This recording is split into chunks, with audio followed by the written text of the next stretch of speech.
Today on Crazed Performance Repair, we are going to show you guys a trick for that pesky collapsed lifter. This is a trick that I have covered before. However, this video is going to be a little bit different because it is an updated version of the video. If this system has very high failure rate, and I'm going to go ahead and get over the trick for how to release it, how to check it. If you're curious, I'm also going to go over how to do the relay starter trick to turn the motor over so you can quicker diagnose and figure out what the situation is. So stay tuned.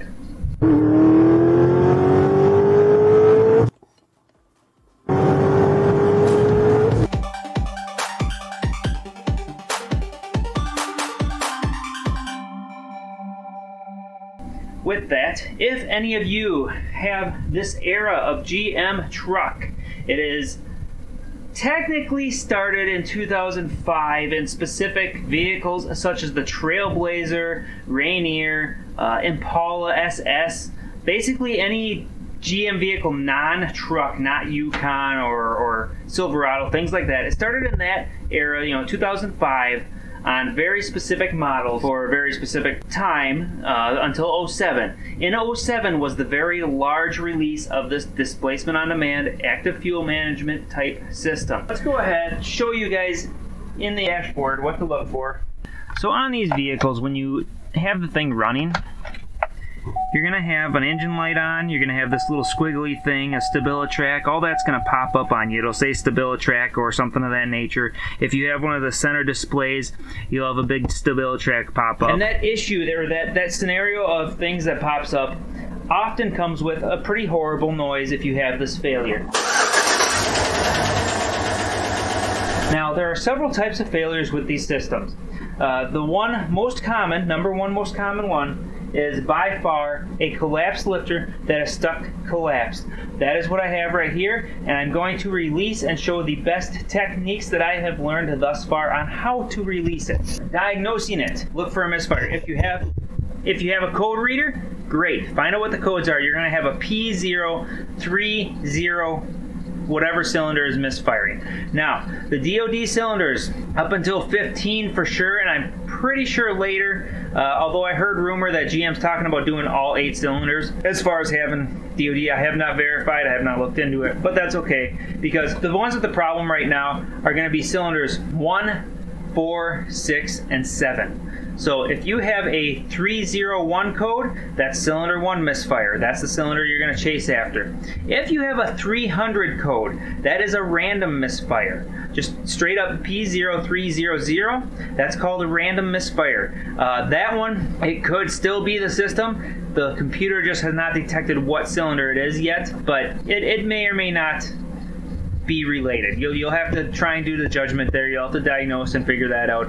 I'll go ahead and throw a link for one of my diagnostic videos up here as far as doing running compression tests, because there's 2 different compression tests you can do. One is cranking, one is running. The running one you can do while the vehicle's running. You can actually pull a plug, disconnect the coil, make sure it's not going to spark, fire the vehicle up, bleed off the pressure, and the running compression test actually tells you a lot more as far as the system goes than anything. So the static test, which is what everybody knows for a compression test, will tell you if it has any cylinder pressure at all. It'll at least tell you the piston's moving.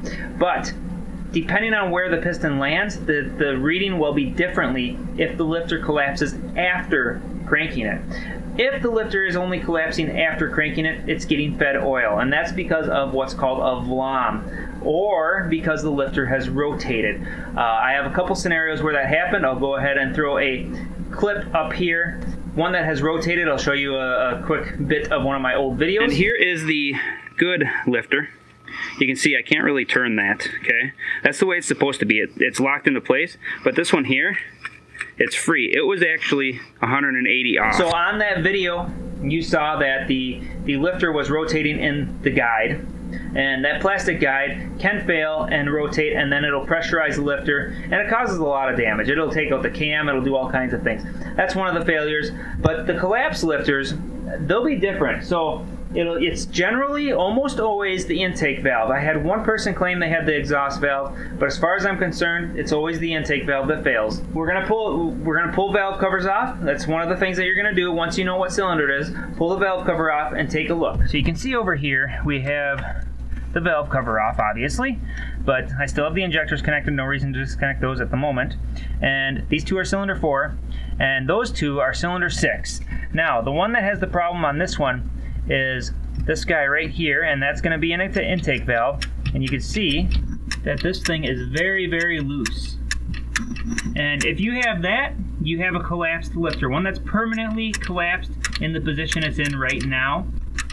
And the reason those end up collapsed like that is from a knurling effect. For those of you who don't know what knurling is, basically it's expansion of metal to create a tightness. So inside the lifter, there's a shelf that actually gets beat up by these two little paws. We'll go grab a lifter now and I'll let you see. So you can see I have a lifter right here.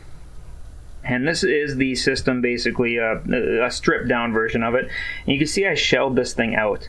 So right here is where the little paws sit. Those paws sit inside there. And this sits in its normal operating position, just like that. And you can see that paw would sit inside this channel here. And so that channel is what locks it in place. The problem is, sometimes these little paws will get damaged to the point of where they create a ramping effect. So that's why this one's cut apart in specific, because this one was a ramp effect one, and I'll explain that in a minute. But for the ones that are locked up, the reason they lock up, do you see this little beat up spot right there?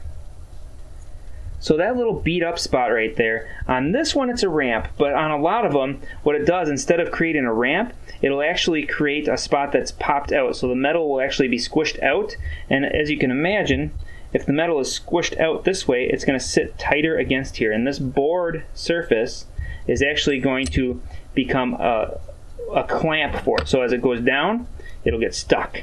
And what you're going to be doing with my trick is giving this thing a nice little smacky with a special tool that I make. And that is available on my website. But this special tool is actually what's going to be saving your skin here. So that special tool, it creates a shock in the metal, expanding it and moving it in a way that allows us to have just enough time, because there's this heavy-duty spring that's pulling up on this guy. It gives it just enough time for it to come up.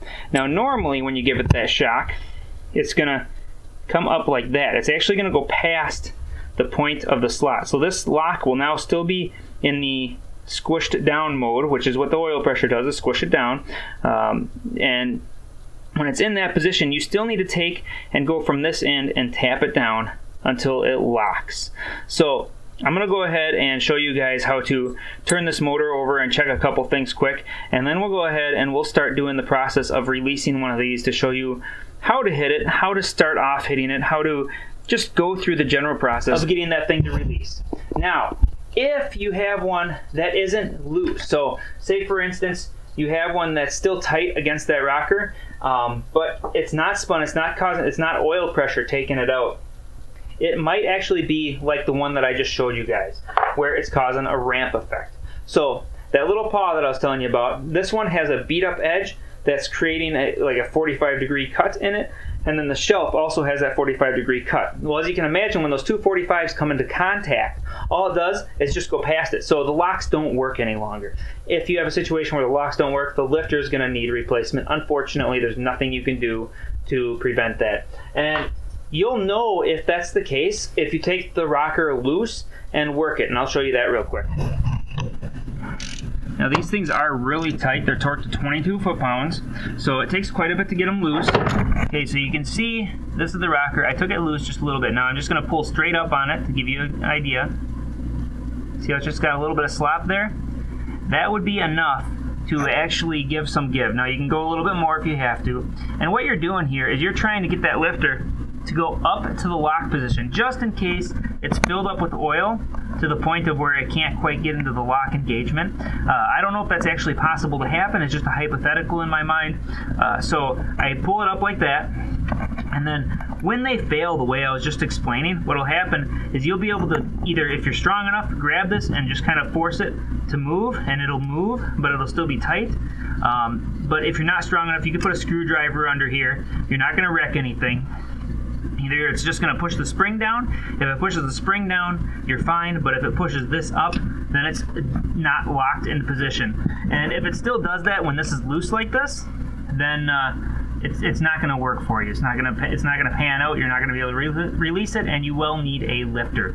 So there's that. Now I'm going to go ahead and pull this apart. So what I'm going to do is I'm going to pull the plenum, the intake, the alternator, all that jazz off of here, and I'll bring you guys right back when I get all that stuff off. If you want to know how to get that stuff off, perhaps go to one of my previous videos. I'll throw a link up in the corner here, and you guys can see me pulling the intake kind of quickly and going through that process. But otherwise, I'm going to skip that on this video because I want to get as much information in as possible. So with that, you'll be right back. I totally forgot.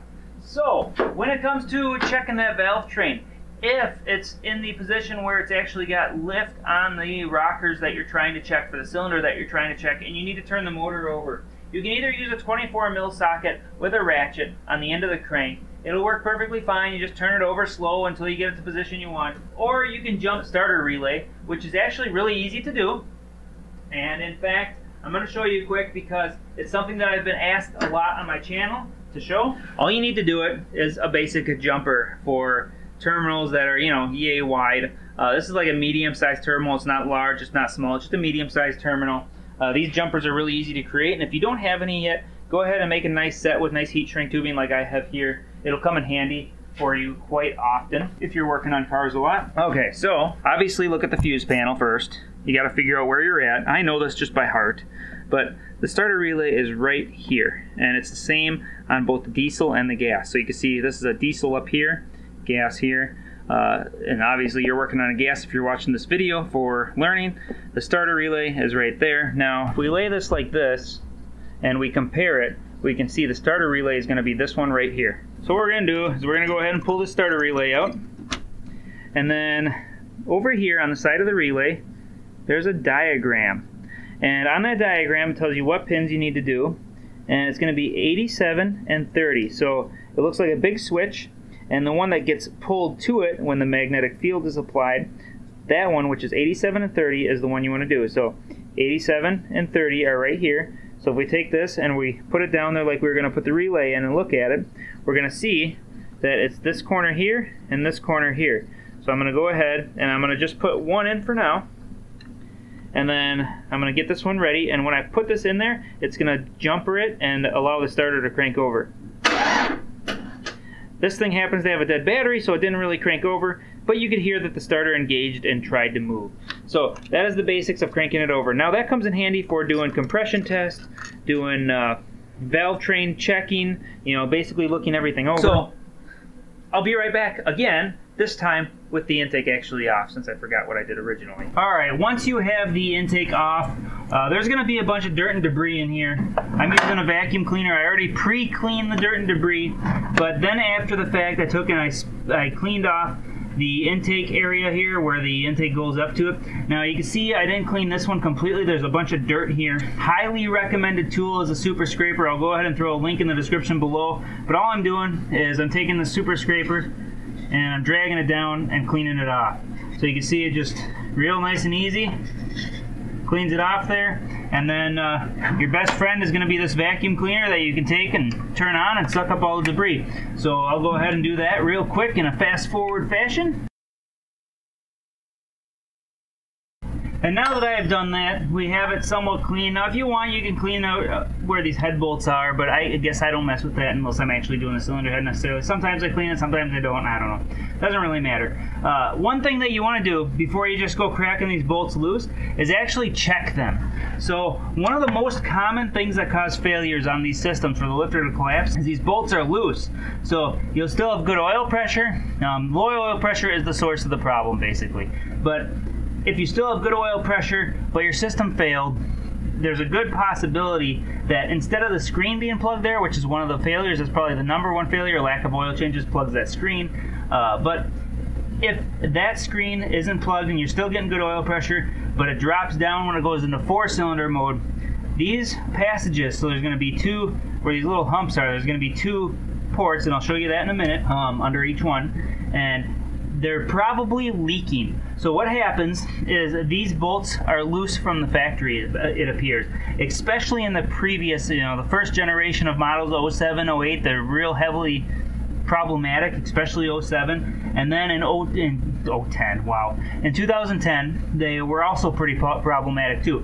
And what I figure, because of what happens, is all the bolts are loose except for those back two by this oil sensor. I'm thinking the main drive gear for the mechanism that assembles this, that comes down, tightens all these bolts, it tightens them at the same time, and the main drive motor is on that end of the mechanism, and these gears are worn out that drive all this area, and these don't get torqued down as well. So we're gonna see today if these ones are loose, but all you gotta do, oh, there you go. See, look at that. That one's loose. They just try and turn it by hand.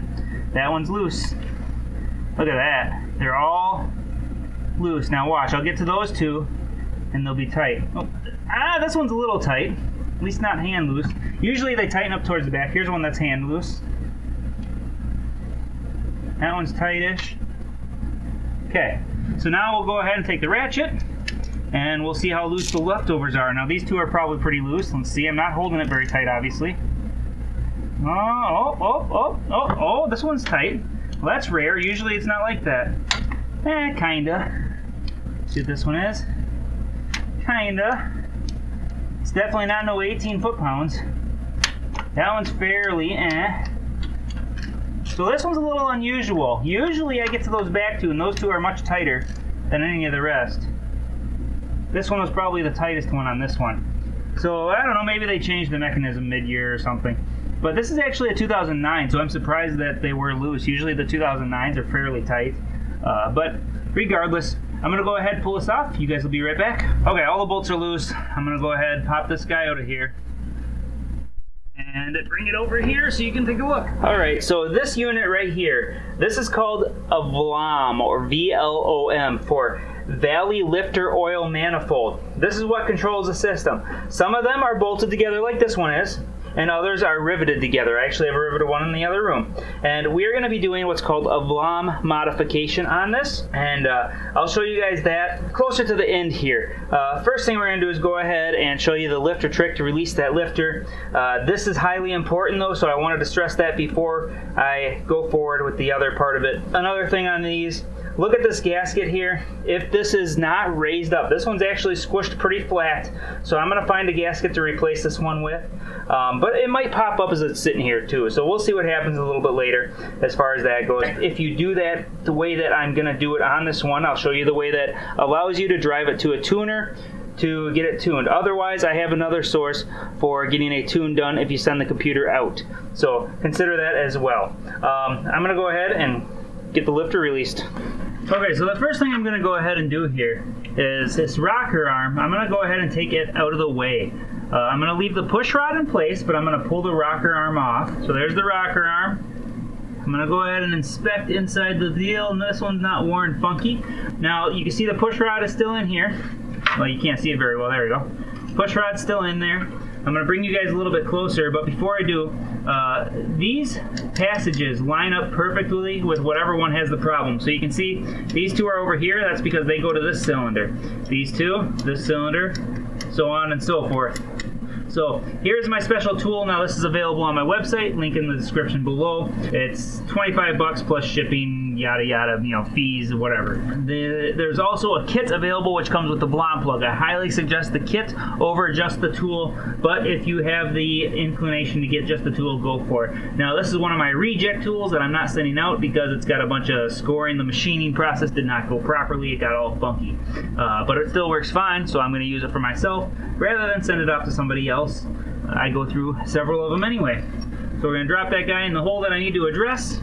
I'm going to go ahead and find the center. So all you got to do is turn it. Now, if it's high, you're in the wrong position. If it's low, you're correct. So again, that's the wrong position. You want to make sure it's as low as possible. If it's low, it's lined up properly. If not, it's gonna damage the lifter for sure. You do not necessarily have to worry about the position of the lifter with this new tool that I made because it doesn't have a hole in the middle. I used to do it out of a push rod, which you could do if you have to, but just keep in mind this tool is made specifically for it and it works great. So what I'm gonna do is I'm gonna go ahead and put my hand over top right here above that push rod because it is going to shoot out. If this lifter releases, it's going to shoot out pretty rapidly.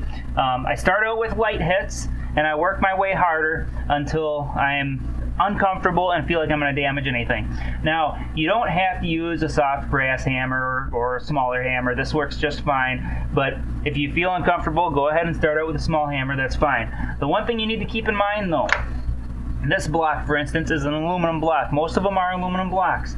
If you're doing it on an aluminum block, this is going in at a 45-degree angle. And that 45-degree angle, it'll cause it to kind of slide like a sled down a hill, and it'll kind of smush the block a little bit and cause a little raised area that will go against the lifter, and it will potentially cause a little bit of material to end up in the motor. But it's very, very small aluminum, and it's not going to be anything big enough to cause an issue whatsoever. It'd be lucky if the filter even filtered it out.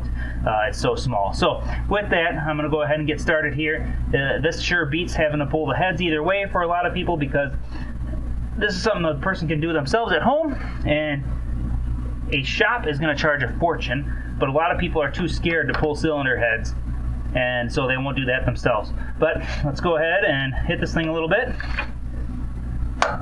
So I hit a light. Okay, that time it jumped, but it didn't jump out. I'm going to have to hold it. Okay, it's probably just going to go flying out. I'd rather hold it than have it flip over on me.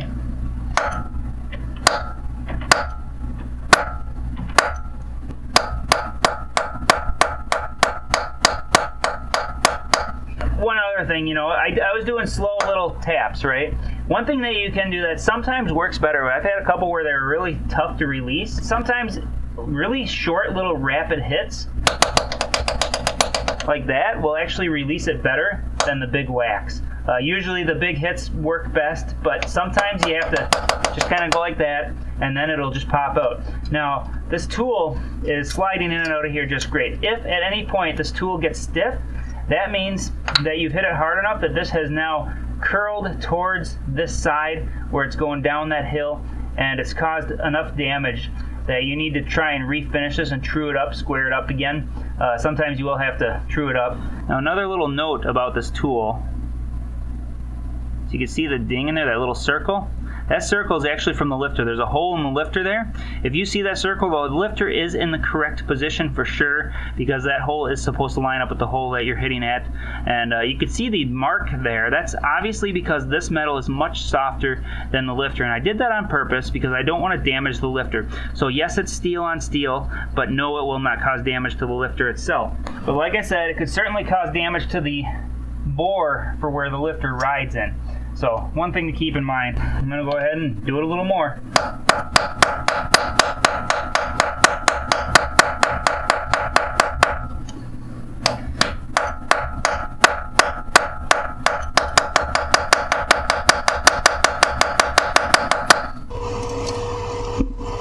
Definitely not having very good luck. Now, you remember me commenting about the very short, quick hits? If you have a air hammer that's got a very, very short barrel, a very weak air hammer, this is actually what's called a needle scaler. But if you take this end off here, it's got an air hammer, like a mini air hammer on there. I'm actually going to use this. This is an extreme scenario where it's not releasing very easy. I feel like I'm having to maybe hit it a little too hard. So I'm going to go ahead and use this needle scaler air hammer portion just to go real lightly on there. Yes, that exact sound for those comics out there. Anyway, so I'm going to go ahead and just give it a light hit, and hopefully that'll shoot the thing out. I would much rather hit it a lot than cause damage inside the thing, because I'm hitting it too hard.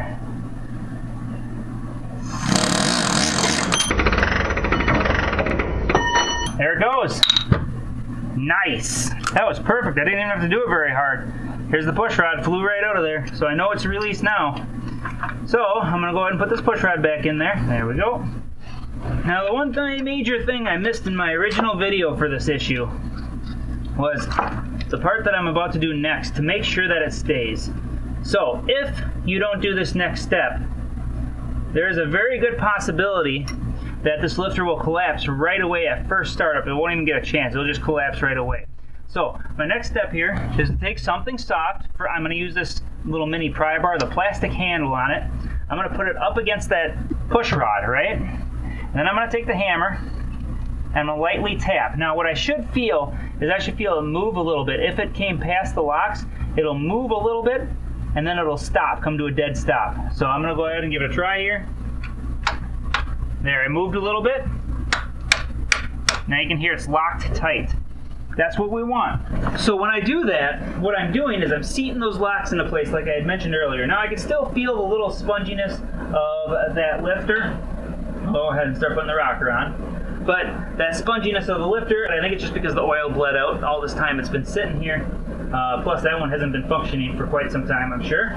But that's basically locking those locks into place, and that's critical because if those locks are above, when you go to start it, if it starts right away and then tries to lift that lifter comes up so fast that those locks will just go right past that area of the lifter before they actually lock into place, and it'll end up causing the system to just be collapsed again. Because if that lifter ever collapses again, it's already been damaged. If it ever collapses again, it's going to be stuck collapsed again, just like it was, and you'll have to come back in here and do the same exact thing all over again. So best thing to do is try that technique, and then you're good to go. I'm going to go ahead and put this thing back down here. Okay, so you can see now it's nice and tight. So I'm going to go ahead and just snug this by hand. I'm not going to do the torquing it quite yet, because I just want to turn the motor over and make sure it stays right where it's supposed to. I didn't even tighten it much at all, I just kind of lightly, until it bottomed out is all I did. Okay, so I see the exhaust valve is moving right now, so I'm going to turn it over. You see the exhaust valve is up on that cylinder. Now we're watching these. Here's the intake, it just started to move.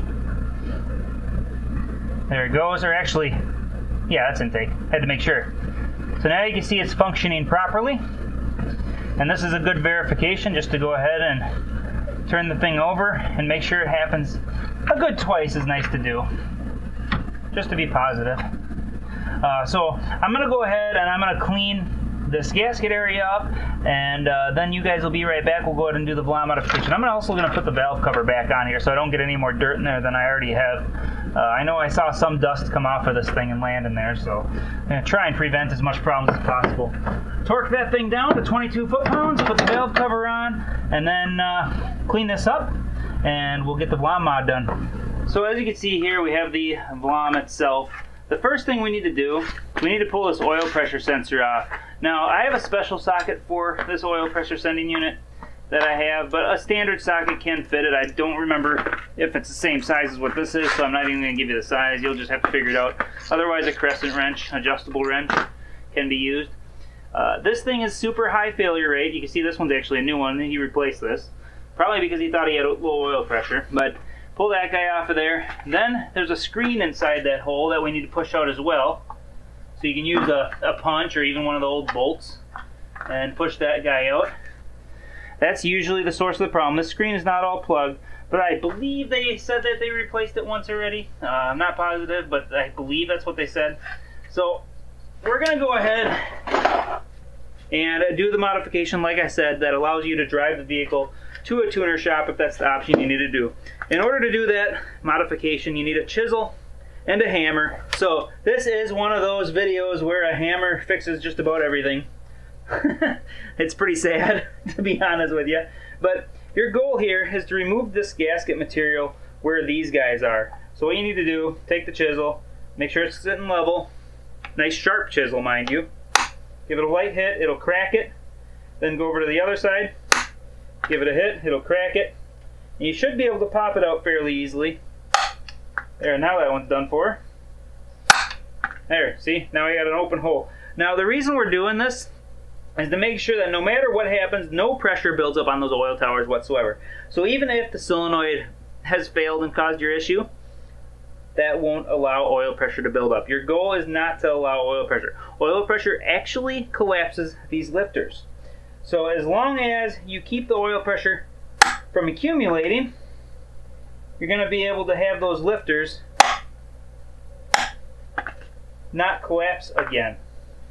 But when you do this, there's a second thing that we have to do in order to prevent from losing oil pressure when it tries turning it on, and prevent it from losing oil pressure if, for instance, one of these solenoids was stuck in the open position where it's allowing fluid through.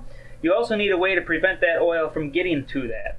So I'll show you that in a minute here as well. Alright, so now we're to the point of putting the Vlam plug in. So you can see I have this little sleeve here. Now I machine these out of steel, and it starts out, it's like a plastic insert.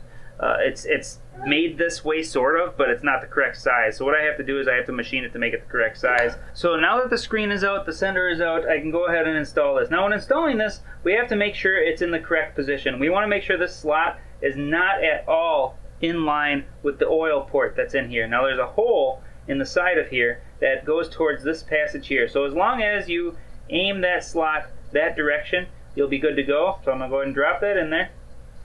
And of course you want to find yourself a socket that fits in the hole, but also doesn't fit in the hole of the plug itself. And we're going to go ahead and take a hammer, again, hammer to fix everything. And we're just going to tap that guy down in there.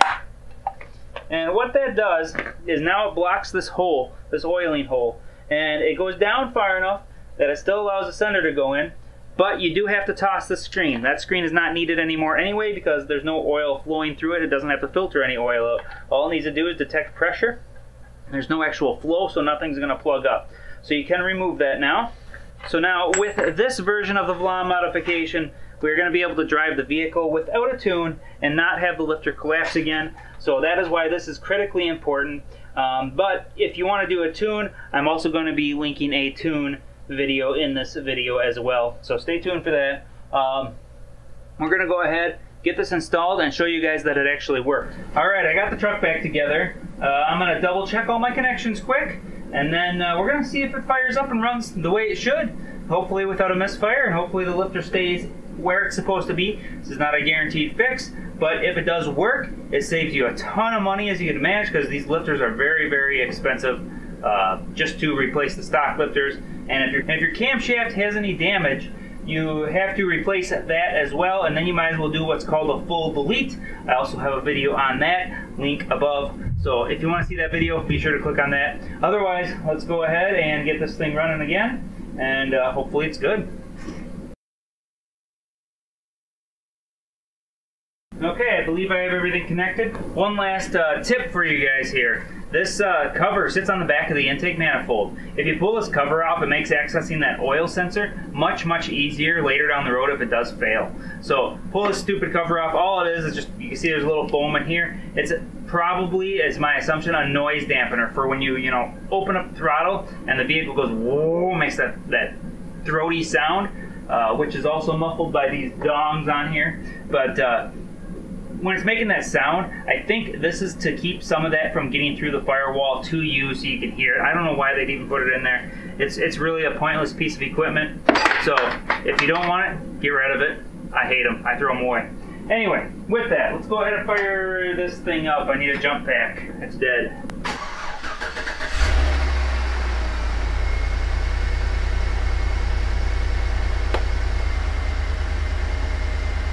So it's much smoother, that is for sure, and the ticking is gone. Now when I first started it, hopefully you guys can hear it, I'm not sure how well the camera picked it up, but it had a little ticking right at first. That was that lifter that was empty, pumping back up. So it had a little bit of slop in it, but it still didn't pop that thing down and release. Now I'm going to take it for a test drive, and I'll bring you guys along to show you what it feels like without a tune, and then I'll tune it afterward, but you guys aren't going to be able to see the tune. I'll just link a video above or down in the description or something for a video on the tune. So let's go ahead and head out on a test drive and see how this thing drives and responds when you don't have a tune in there. Alright, so I am in the vehicle and we are about to go on the test drive. I just started the vehicle up, so it has not had a chance to warm up, but I wanted to cover a couple things quick, like the startup oil pressure. Notice how high it is. It's nice and high. We have an engine light on, but I also have not cleared anything yet. So I have not hooked the computer up to this vehicle at all. You can see it's at 215,000 miles on this vehicle. We got a half a tank of gas, yada, yada, yada. We got all kinds of craps. But anyway, I'm going to go ahead and start driving it. And as soon as it starts trying to disable the system, I'm going to turn the camera back on. That way you guys can see what it does when it tries disabling the system. So I'll be right back. Well, that didn't take long at all. I didn't even make it 2 blocks and it started acting up right away. It just started doing it right away. Let's go ahead and get you guys in a position where you can see what the dashboard does. So there you guys go. Now, oh, there, just did it. Okay, try and make it do it again.